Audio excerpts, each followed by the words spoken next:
Well, joining us now is Toib Adelodun, a personal development coach based in London, to discuss the ban on care workers bringing in their dependents into the UK. Thank you so much for your time, Toib. From your understanding, what does this new rule mean? It has been announced, I think towards the end of last year, by the Home Secretary, James Cleverly, that they are going to ban care workers from bringing their dependents to the UK. But what was not clear was people that are already here in the UK, let's say they are students already, master students, that they already have their dependents with them. So what was not clear was that if that master student that is already here now gets a care worker visa, what happens to the dependents that are with them already? That was not clear. They played around with the words.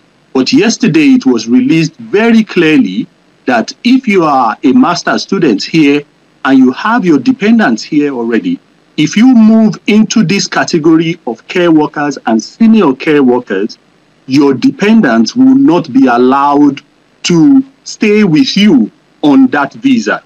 And the most devastating thing is that if one spouse gets a sponsorship, a care sponsorship, the other spouse gets a care sponsorship, what happens to the children? Wow. You know, that is the big thing, that's the one that really hits really, really hard. And well, many people might say that, you know, it feels like Nigerians are being targeted and being punished. What do you think? Is this new legislation too harsh? You can talk about Nigerians and our dependents.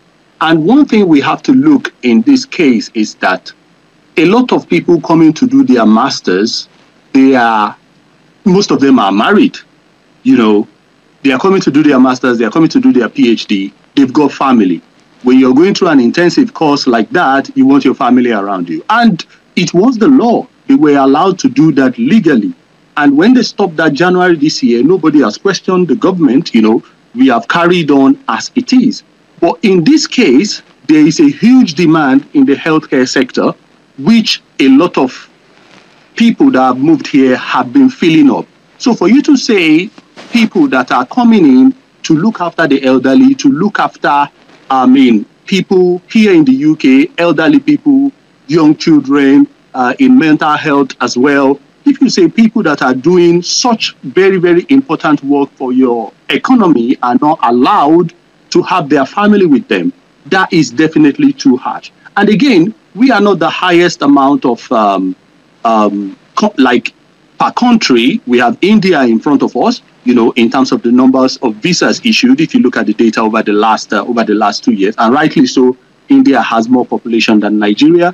But people that are doing such critical work, they should be able to allow to have their family with them. You can ban people from coming in. That's okay. We understand that if you want to ban people from coming in as care workers. But if they are already here and they are switching to that visa and they have got family with them, they've got young children with them, you want them to do that critical work to get into that visa space and not have their family? I think that is very harsh.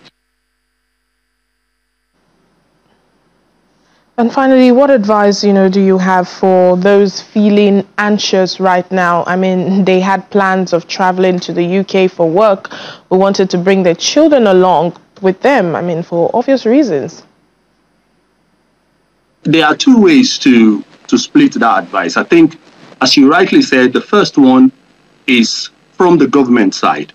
Where can they, during their diplomatic talks, doing their talks with foreign governments, make sure that their citizens are not treated, they are treated very well. That is very, very important, because we are having cases where we come here as international students, we are paying top of the range in terms of fees, £20,000 a year, £30,000. When you will get a job, you pay the NHS fee, which is about £1,000 a year for every year you stay in the UK. So those are not, when we come here, we don't come empty-handed. We come and pay into the economy. So there is a bit where our government can, use their lever and say, look, our citizens, treat them rightly.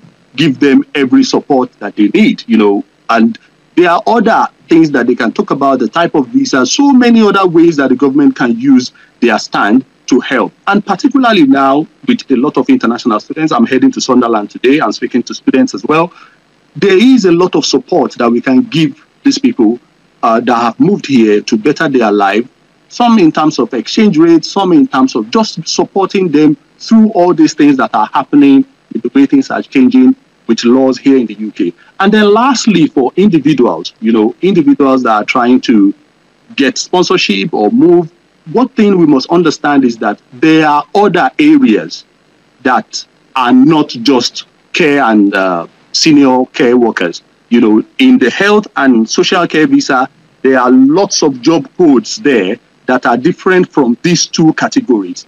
Check those categories and see if you are suitable for them. In the education area, there is demand as well. Look into that area and see where you should, because there is intensive demand here in the UK economy in some particular sectors. So look into other sectors and see where you can get what you want. But the only thing is that with the health and social care visa, you are exempted from the NHS surcharge, which is the £1,000 every year. So if you get a 5-year visa, you have to pay £5,000 as part of your application. So people try to get that care visa because at least it exempts them from that fee. But unfortunately, we are being boxed in now. We just have to make available, use the available options. And then there is also the new entrant category. If you are just graduating, look into that category, look into the things that are there and see if that is good for you. All right, then. Thank you so much, Toyib Adelodun, a personal development coach based in London.